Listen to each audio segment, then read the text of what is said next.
Hello. Today I'd like to talk about the words we use and how we phrase things and so forth. What I've realized is if you listen very carefully to the type of words that people use, it can tell you a huge amount about what's going on in their thoughts and emotionally.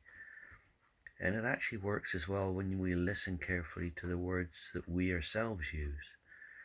Um, and words actually carry energy. I think there's something that we probably don't fully um, realize.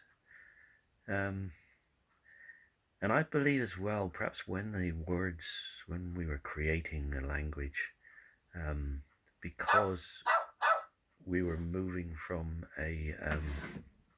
sorry, that's my messenger alert. I'll put it on silent. When we're when we were developing language, people at that time obviously would have been very um, conscious of the energy that words carry with them when you pronounce and speak the words. Because I suppose until then people were very sensitive to other people's energies, which we actually are now, but we don't trust that as much. Um, you know, we've all come across people and we thought, "Oh, I wouldn't trust that person." Or we've come across somebody and thought, "Oh, I really like this person. They feel like a kindred spirit." So we've all experienced that, but we tend, because we rely so much on the spoken word, we tend not to trust the emotions that we feel, which is a very true radar of our intuition, the emotions it brings up. And of course, we might meet somebody that either physically or the way they speak or the way they act reminds us of someone from the past that possibly we didn't like. So sometimes we can judge them um, on those bases, but actually, and not give them the benefit of the doubt. But I think in a way we feel our way through it rather than um, listen too much. We tend to use our feelings a lot. Um, and I, I I tend not to actually watch the news anymore because the everything seems to be so negative and it can actually get you down. And I realise that so much of the words they use are quite negative words. They talk about this is going to be a battle, or we fight for this, uh, or these challenges that we have to overcome. And to me, those type of words are incredibly restrictive um, and limiting, uh, and actually keep our frequency quite low because it tends to almost like uh, reduce our frequency through the energy of those words. So that's why I believe there is so much negativity um, on the media, in the media, and with also like the soap operas. It's something I don't watch either.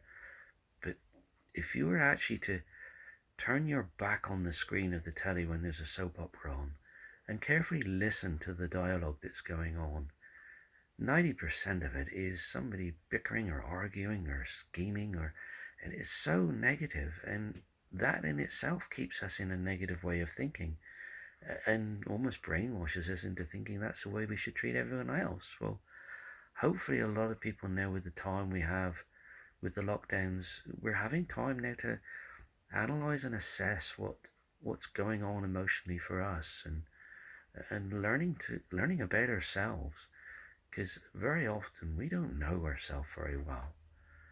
We perhaps think we do, but it's only when we start doing that inner questioning that we really start to get to know ourselves.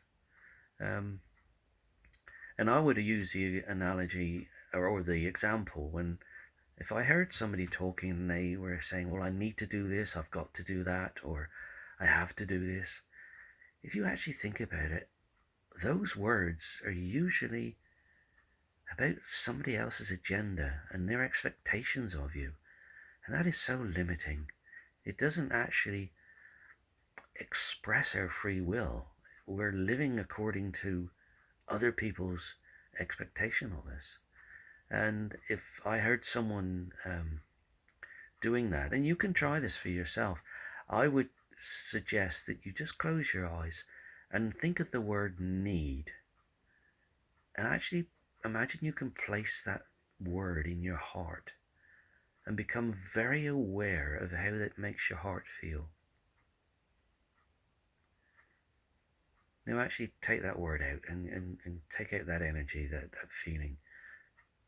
Now actually think of the word choose and place the word choose in your heart. Be very aware of how that makes you feel.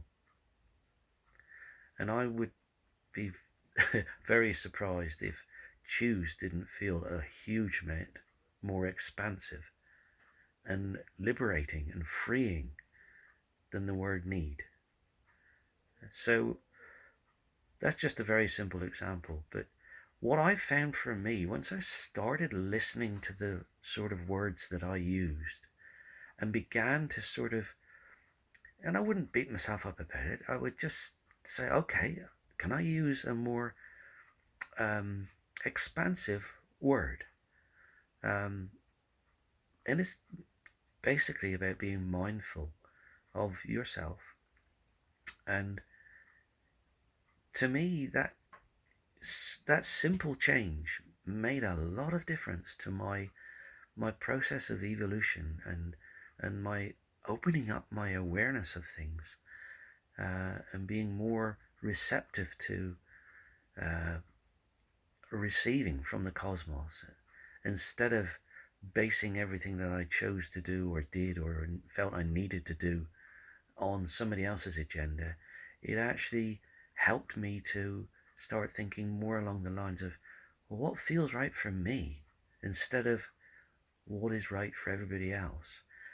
And I know that sounds a bit selfish, but actually if you have pure intentions that you wish to be of great contribution to humanity, which I'm sure a lot of you do, and maybe even people that have never thought about it would perhaps think, well, yeah, I think I know what he's talking about.